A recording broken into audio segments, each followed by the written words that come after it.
एक साल बीत चुका था। ढोलकपुर वापस शांत था। गांव के लोग फिर से खुशी से जीने लगे थे।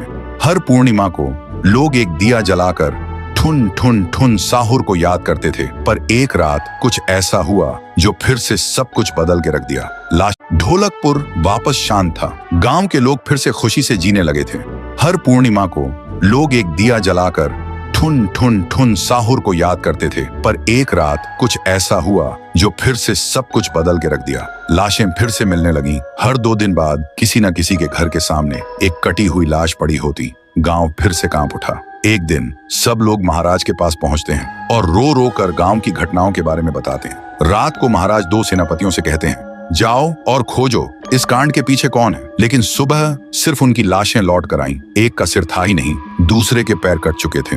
महाराज समझ गए कुछ तो लौट आया है, कुछ जो सिर्फ मौत का खेल खेल रहा है। और फिर कहते हैं, अब इस जंग का सामना मुझे ही करना होगा। उसी रात महाराज चुपके से गांव में आते हैं और एक पेड़ के पीछे खुद को छुपा लेते हैं। और ठीक रात के 2:30 बजे अचानक कहीं से धुआं छा जाता है और उस धुएं के अंदर से एक आवाज आती है,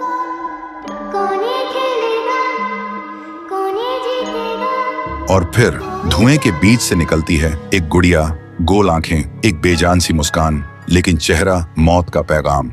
वो गुड़िया एक घर के गेट तक जाती है और बच्चों जैसा एक गाना गाने लगती है। उसके गाने की आवाज सुनकर एक आदमी बाहर आता है और अगले ही पल वो गुड़िया उसका सिर चबा जाती है। वो आदमी तड़प तड़प के वहीं जमीन पर गिर जाता है। महाराज सब कुछ देखते हैं। उनकी आंखें भर जाती हैं। उन्हें समझ आ जाता है इसके सामने जाना मतलब खुद का अंत लिखना है। अगली सुबह गांव के लोग इकट्ठा होते हैं। महाराज कहते हैं, ये पिछले भूत से भी ज्यादा डरावनी है।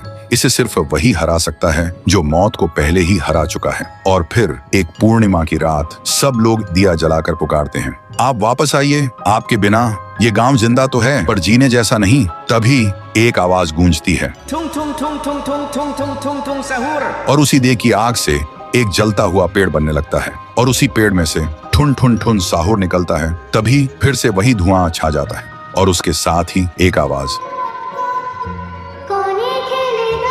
सब लोग घुटनों के बल गिर जाते हैं और कांपती आवाज में बोलते हैं, हमें बचाइए, वो आ गई है। ठुन ठुन ठुन साहुर एक जोरदार जंप करता है और सीधा उस धुएं में घुस जाता है और शुरू होती है एक आखिरी जंग। ठुन ठुन ठुन साहुर और गुड़िया की। जमीन कांपने लगती है, आसमान से बिजली गिरती है और जब धुआं हटता है तो दिखाई देता है गुड़िया बिखर चुकी थी। हाथ अलग, सिर अलग, पैर अलग। और तब से गांव में फिर से एक नई सुबह हुई। महाराज मुस्कुराए, गांव वाले जीने लगे और उस दिन के बाद ठुन ठुन ठुन साहुर सिर्फ एक भूत नहीं रहा, गांव का रक्षक बन गया। लेकिन उसी रात कुछ ऐसा हुआ